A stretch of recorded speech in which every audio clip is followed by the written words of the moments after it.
vedare tinokuchingamidzai zvekare kune chimwe chirongwa pano paZim Facebook Secrets and Confessions. Tadzoka zvekare nemamwe mamessages. Hey, zvakangoma hazvo veduwe. So paya pandakareceive voice note remwanasikana uyo ainge achiti iye musatanist ndisati ndazotaura naye over a WhatsApp voice call. Handizivi kuti ndo spiritual attack here kana kuti kwainge kuri kungotyawo. Saka zvakaitika ndezvekuti usiku hwacho pandakareceive the voice note ndakabva ndazotora maheadphones sezvandinogara ndichiita kana vana haiti pavanotumidzira mavoice notes ndinobva ndatora maearphones ndobva ndapfeka. Saka ndakazobatwa nehope ndichiteerera nyaya yahaiti because yainge yakareba. So zvandinozoita ndezvekuti ndinozozama kuti ndinge ndichiita pfupi, so I have to listen to the voice note over and over again. So ndakazoti ndabatwa nehope paya usiku hwacho handina kurara because ndakazomuka, this was somewhere kuma 12 PM AM ndobva ndakazopepuka. Ndakati ndichimuka kudai, handisi munhu wekuti ndinobatwa nemadzikirira that much, but ndakabatwa nemamwe madzikirira ekuti it was really scary. Ndobva ndambomuka paya. Then when I went back to sleep ndobva ndakabva ndazorota hope, but hope dzacho handisati ndakamboita hope dzakadaro whereby unoita sekunge zvacho zvaunenge uchirota zvinenge zvichitoitika in the real world. Ndakabva ndazoona umwe mukadzi uyu ainge akapfeka zvitema, mukadzi uyu ari mutsvuku. Mukadzi uyu ndokubva azama kuda kumanikidza kuti ndinge ndicharara naye, ndokubva ndatiza usiku hwose ndichingomhanyiswa nemukadzi iyeye. So that was what happened to me. Ende makuseni ndakazoti ndamuka ndakaita kunzwa makumbo angu achiita kurema, achiita kurwadza. It was really strange guys. So ndizonosvika pa kunotora kaofu ndakatoona kutoti rekedzai tinge tichimbodzifambira nyaya dzacho kuti what is going on, what type of a spiritual attack is this. But ndo zvandakasangana nazvo mushure mekunge ndareceive confession yake mwanasikana uya. So zvakangoma hazvo. Let us talk about that issue in the comment section. So ndine mamwe mamessages awo andakatumidzirwa achibva kuna Nahaiti. Message yekutanga yakamira sekudai, so hanzi makadi zvenyu mukoma, please post for me as hidden identity. Inini ndiri murume ana makore 41 years ekuberekwa, ndinogarawo muJoburg. Ndine nyaya yangu yandiri kudawo kuzoshare nemi uye nevedare renyu. Ndakadanana neumwewo mukadzi, saka mukadzi uyu pandakadanana naye ndainge ndisingatombozvizivi kuti iye muroyi. So ndakadanana naye, then 3 years ago ndopa akandiudza kuti ainge achida kuti ndinge ndichichekeresa mudzimai wangu. So ndakabva ndazochekeresa mudzimai wangu, not because ndinowana mari pazviri, but nekuda kwekuti iye chainge chiri chijana chake. Saka pachijana chake ainge akanzi matauro acho iye zvaakandiudza akati aifanira kuti ange achichekeresa mwana wake, akabva ati ainge asingadi kuchekeresa mwana wake, ndokubva ati ndaifanira kuti ndinge ndichichekeresa mudzimai wangu. Nekuda kwekuti rudo rwangu kwaari rwainge rwakanyanyisa, ndakabva ndaona kuti zvainge zviri nani kuti tinge tichichekeresa mudzimai wangu, because ndaiti kana ndikafunga nezvake mudzimai wangu ndainge ndava kuona sekunge mudzimai wangu ainge ari kumusha ndiye ainge ava kukonzeresa zvekare achindishayisa mufaro, because aiti paya kana ndikasamutumidzira mari aibva azofonera uyu mukadzi wandiri kugara naye achimutuka. Ndaizoti kana ndikabva kubasa ndaibva ndaona mukadzi uyu wandiri kugara naye achichema kana kuti akasuwa, zvekuti dzimwe nguva taizoti kana taenda muimba yemukati paya patinenge tarara, ndaiti kana ndikazozama kuda kumubata kuti tinge tichiita mutambo wepabonde aibva ati unorevesa here, are you even serious, unoziva pain yandiinayo here. Ndaitombozama kumunyengerera but aibva ati handikwanise kuti ndinge ndichidevelopa mafeelings newe mushure mekunge ndabva mukutukwa nemudzimai wako. Saka nerimwe zuva akabva azoti iye he wish was dai mudzimai wangu ashayika, kana kwanga kuri kunzi my wife was going to die, then she was going to give me all the love that I deserved. Usiku hwacho ihwohwo kana bonde racho ratakazoita rainge richinakidza sei, ndikabva ndaona kuti it was far much better kuti mudzimai wangu ange achifa. So inini pandakauya muno muSouth Africa, ndakauya muno muSouth Africa mainge muri mugore ra2009 ndichibvawo kumarondera, because kumarondera ndokumusha kwedu uye ndiko kune dzinza redu rose. So pandakaona kuti kwainge kwava kusararamika kuma-areas ekwedu, ndokubva ndati regedzai ndinge ndichiuya kuSouth Africa sezvo kumusha kwainge kusisina mabasa. By that time ndainge ndatova nemukadzi wangu, asi tainge tichiri nemwana wedu 1, ndokubva tazozvara vamwe vana vaviri kumberi, then ndokubva ndazochekeresa iye mudzimai nevana vaviri. Saka kwangosara 1 uyo ari kunzi ari kufanira kuti ange achizoendawo pachijana zvekare. Saka mudzimai ndakabva ndazotombomusiya kumusha ndichiuya kuno kuJoni,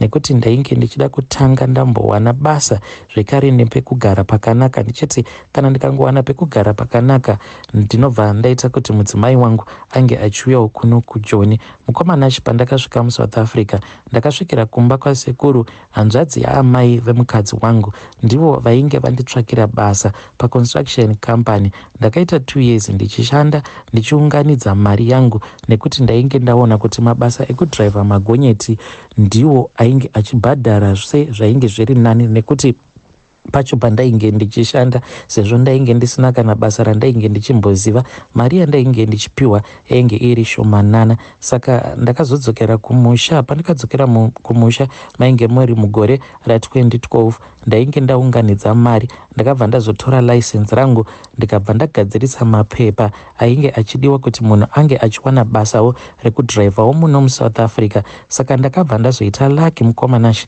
rekuwana basa pane imwe kambani. So pakambani apa ndo pandakabva ndazosangana neuyo akazova mukadzi wangu uyo wandakatanga kudanana naye. Mukadzi uyu mukoma ainge akanaka hake iyeye, ainge akaita kunge ngirozi. So pandakatanga kumuona mukoma ndakabva ndanzwa kumuda, but ndakabva ndashaya mukana wekuti ndinge ndichimupfimba, because ndakabva ndazoudzwa kuti iye ainge achitodanana nemwana wabosi, uye zvainge zvichitotarisirwa kuti ainge achazotoroorwa nemwana wabosi. Saka ndakabva ndazeza kuti ndinge ndichimusvitsa shoko, nekuti ndainge ndichitya kuzodzingwa basa. Ndakashanda pakambani iyi mukoma for 1 year 3 months. Ndini ndainge ndatova head driver pakambani iyi, zvekuti ndainge ndava kutopinza vanhu basa. Saka ndakabva ndatanga kuita very close naye mukadzi uyu, because mazuva acho iwayo ndiye ainge ava kuita zvekuklina muma-offices. Ndainge ndava kutokwanisa kutotaura naye nyaya tichitorovana maoko zviya zvekuti tainge tatojairirana. Saka manje iye akabva azotanga kundiitira ma-actions aya ekuti ndainge ndava kutoona kuti munhu uyu ainge ava kutoda zverudo neni, ende ainge ava kungogara achingochema achiti mwana wabosi, nekuda kwekuti ainge aine mari, baba vake vainge vaine mari yakawanda. Saka aita zvaainzwa kuda apo paanenge achinzwa kuda kuita zvinhu izvozvo, plus nyaya dzecheating. Saka ainge ava kuti ndaneta nekungoramba ndichingochitwa naye apa munhu haadi kana kundiroora. Ndaiti kana ndikatarisa runako rwake ndaibva ndaona kuti vashoma varume vaikwanisa kukunda muedzo wakadaro. Mukadzi ainge akazvarwa aiva asiri mutsvuku, but ainge aine structure yekuti waiti wega wakatarisa wainyatsokuona kuti apa paita zvemukadzi. Saka zvakazoitika ndezvekudai mukoma. Mukadzi uyu akazonditi one day ainge achida kuenda neni out just for fun, then tozodzoka hedu kuma-late hours. Akabva andivimbisa kuti ndiye ainge achazosponsor everything zvatainge tichazoita ikoko, because ainge achiti aingoda kungoenda out so that ange achingobvisa stress. So ndainge ndiine ma-attentions angu ndakabva ndati dzawira mutswanda hadzichanetsi kunhonga. Ndakabva ndatowana mukana wekupfimba mukadzi uyu. Saka kumupfimba kwandakazoita mukoma haana kana kumboramba. Takabva tazoita bonde semudei ratakatanga kudanana, but takazoita bonde rainge risina dziviriro, nekuti seni hangu ndainge ndatoita ma-HIV test nemaziso angu, nekuti mukadzi iye ainge akazvarwa. Ndakanyatsokutarisa ganda rake ndikabva ndaona kuti aiwa uyu chirwere haana. Wainyatsokuona wega usina kumbobvunza kuti munhu uyu ari very healthy. Saka kubva zuva randakazoita bonde naye ndakabva ndatanga kushaya hanya nemukadzi wangu ainge ava kutondibhowa, kunyangwe mwana chaiye ainge ava kutondibhowa. And at that time mudzimai ainge ava nepamuviri, ndainge ndava kutonzwa kumuvenga. Mudzimai ndopaakazombouya kuno, akatouya kuno by force, ava kuona kuti kana neniwo ndainge ndava kusabatika zvekudaro. Apa mainge muri mugore ra2014 mudzimai akangouya, ndikabva ndamuti ndainge ndisingadi mudzimai wangu kuti ange achigara muno mujoni, because mujoni ndainge ndichingotomudza kuti munomu munongogara mahure chete, hamuna vakadzi vevanhu vanogara muno vane dzakanyatsokukwana. Mukadzi chaiye sezvandainge ndichimuudza anofanira kuti ange achigara kumusha, unless kana wava kuda kuita hure ndopaunogara hako muno mujoni. Ndozvandainge ndichimuudza mudzimai, then akabva azodzokera zvake kumusha. Saka mudzimai akati adzokera kumusha, ndokubva ndamboita get busy nemudzimai wangu ndichiitira kuti ndinge ndichimurivadza. Ndakaita get busy naye kusvika mugore ra2016-2017 ndopa ndakabva ndatangidza zvekare kumuignore apo paainge ava nepamuviri zvekare. So mukoma at that time ndopa ndakabva ndazotanga manje kuchigara nemukadzi uyo wandainge ndichishanda naye. Mukoma, to be honest, ndainge ndisisina kana basa nemhuri yangu. Pfungwa dzangu dzainge dzangova kune mukadzi wangu uyo wandainge ndava kugara naye muno mujoni. Ende ndakabva ndatoona kutoti kana kuri kuronga here ainge achitoronga zvekutodaro, ende aitogona kutoronga zvekuti nekuda kwake ndakabva ndazokwanisa kuunganidza mari yekuti ndinge ndichitenga my first car, which was a VW GTI. Mukomanashi ndakatenga motikari iyaya, tikatoenda nayo kumusha, tikatoenda tikanorakidza motikari iyoyo kuvabereki vake.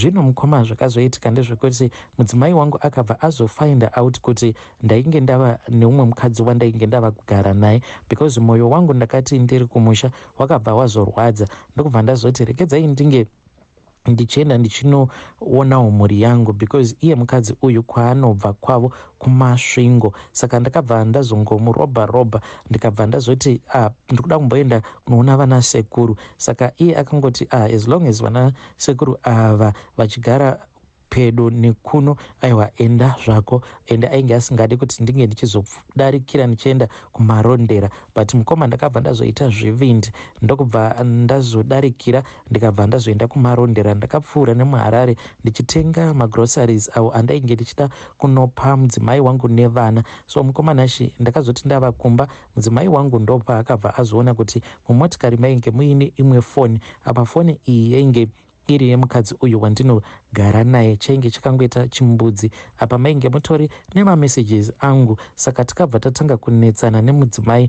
Mudzimai ndokubva azosvika pakupwanya windscreen remotikari. Apa ndainge ndisina kana mari, because iye ndiye ainge akabata bhegi remari. Ndakabva ndazomukumbira kuti ange achinditumidzira mari, akabva azonditumidzira mari. Ndokubva ndazogadzirisa windscreen riya rakazoti ranaka. Ndokubva ndazodzoka kwavo kumasvingo, iyewo akabva apopota zvisingaiti. Ndokubva ndamukumbira ruregerero. Ndobva takabva tazosimudzira tichibva kuZim, tichibva tazodzoka kuno kuSouth Africa. Takati tava kuno kumukomanashi ndopa ndakabva ndazoona nyoka one day. Ndakaona nyoka hombe. Nyoka iyi yainge iri mumotikari, because ndakati ndamukira makuseniseni ndichida kubuda ndichida kuenda kubasa. Ndopa ndakabva ndaona kuti pasiti rangu painge paiva neimwe motikari yainge yakazvimoneredza iripo pasiti pangu. Ndokubva ndapinda mumba ndichimhanya.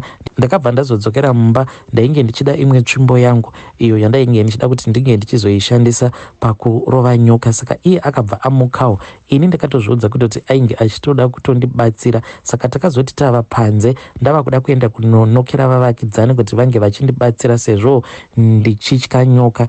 Then iye akabva azondirambidza, akabva ati iye ainge achida kurova nyoka yacho iyoyo. Chakandinetsa mukoma ndechekuti mukadzi uyu zvivindi zvaakaita, because akabva atovhura door. Apa nyoka iyi yainge yakaita kusimudza mumusoro, because yainge iri cobra.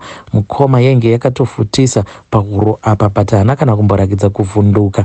Ndokubva ndati chiitema because ainge akabata half brick, but akabva aregedza kutema nyoka iya ndokubva angoiti nakumukoma ndokubva atoibata kumuswe kwayo uku akabva atoitora ndokubva atoenda akabva atonoikanda nepajerawo. Mukoma zvinhu izvi zvakandityisa zvaakaita because ndainge ndisina kana kumbogara ndakaona mukadzi angaita zvivindi zvakadaro. Even a man, I had never seen someone do such a thing. Saka ndakabva ndangotiwo ameno. Usiku hwacho mukoma ndakati ndadzoka zvekare ndapaka motikari, ndakaburuka motikari ndokubva ndazoona kuti ndainge ndakanganwa radio yangu because mazuva acho kwacho kwatainge tichigara kwainge kuchinetsa mbavha dzainge dzichipaza motikari dzichitora maredhiyo. Ndikabva ndati regedzai ndinge ndichienda kunotora redhiyo yangu. Ndakazoti ndichinodzokera kumotikari kuya ndokubva ndazoona kuti pasiti pangu painge paine chiwoko chegudo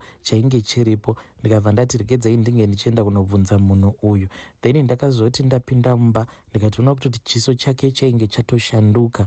Chiso chake chainge chisisiri chiso chiya chandainge ndichiziva. Chiso chake chainge chashanduka kuita kunge chemhuka inotyisa. Ndokubva anditi gara pasi.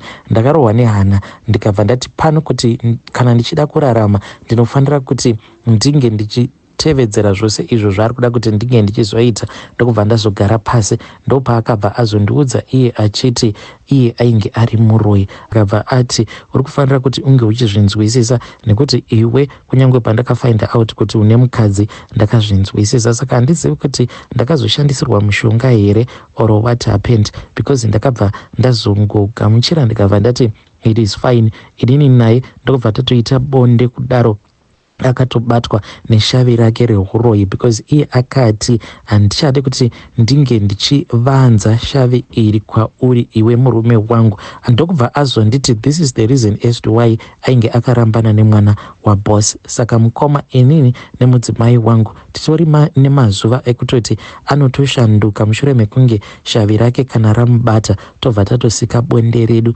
shavi rake rakamubata kudaro. Ameno kuti why nditoriwo nezvivindi zvekutoita bonde naye but asingatotarisiki mudzimai wangu kunyange chimiro chake chinenge chatoshanduka. Ameno zvaanenge ava so but ameno womukoma kuti ndakapiwa mushonga here oro but iye anongonditi aiwa handina kana mushonga wandakambogara ndakakushandisira. Saka apo paakazoti iye ainge achida kuti mudzimai wangu ange achifa kuitira kuti inini naye tinge tichizofara, ndakabva ndazomupa go ahead. Mudzimai wangu akabva azotumidzirwa nyoka iyaiya, akabva azotumidzirwa nyoka iyo yakazonomutema seminyoka iyaya yandakaona iri pasiti pangu. Ndo yaanongotumidzira kana aine munhu uyo waanenge achida kuurayisa. The same nevana vangu but vana vangu vaviri vandakachekeresa vakarohwa nechiwoko chiya chegudo vose vari vaviri ndokubva vazoshayika but vakashayika one after the other. But now mwana wangu uyo wandiri kunzi ndiri kufanira kuti ndinge ndichichekeresa nawo nekuda kwekuti chijana ichi chava kudzoka kwaari. Saka akati tiri kufanira kuti tinge tichigadzirisa mhiko dzedu dhiya zvekare kuitira kuti mwana wako ndinge ndichizomuisa pachijana.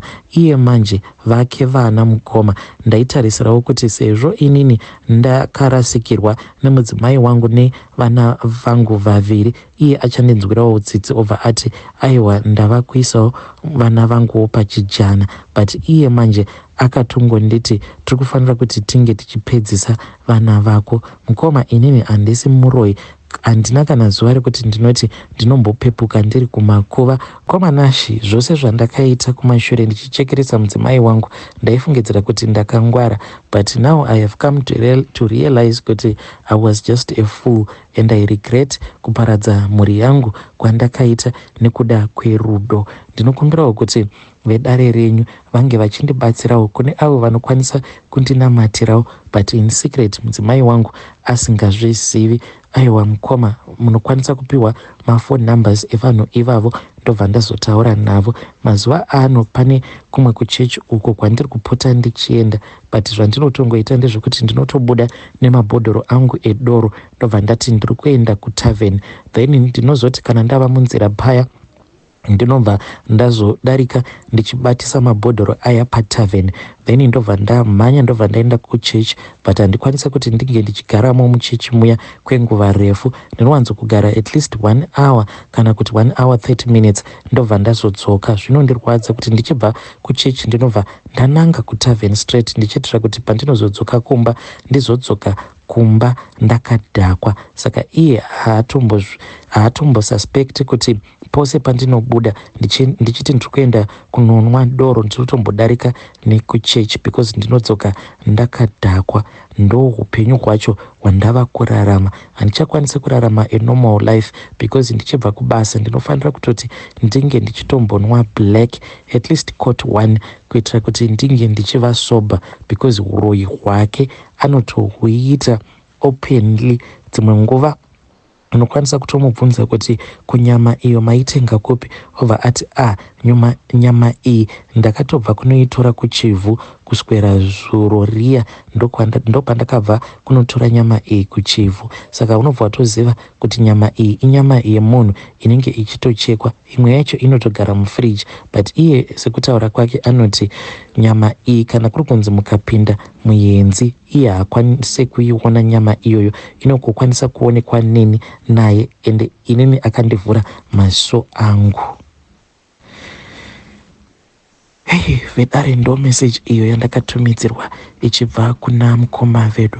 Zvakangoma hazvo vedu we, hanzi kuenda kwandinotoitawo kuchechi ndinobuda pamba nemabhodhoro angu edoro ndobva ndadarika ndichimasiya kutavern ndobva ndaenda kuchechi ndongogarawo muchechi kwe 1 hour at least 1 hour to 1 hour 30 minutes ndobva ndazodzoka zvangu ndobva ndamhanya ndoenda kutavern kuya ndononwa doro. Hanzi apa ndenichingozamawo kuti ndinge ndichidzora ndangariro dzangu nekuti zviri kuitwa mumba nemudzimai wangu uroyi hwake anotoitira pachena, haatombohwandisi kuti iye muroyi haachazvivanzi. Strange things do happen in this world.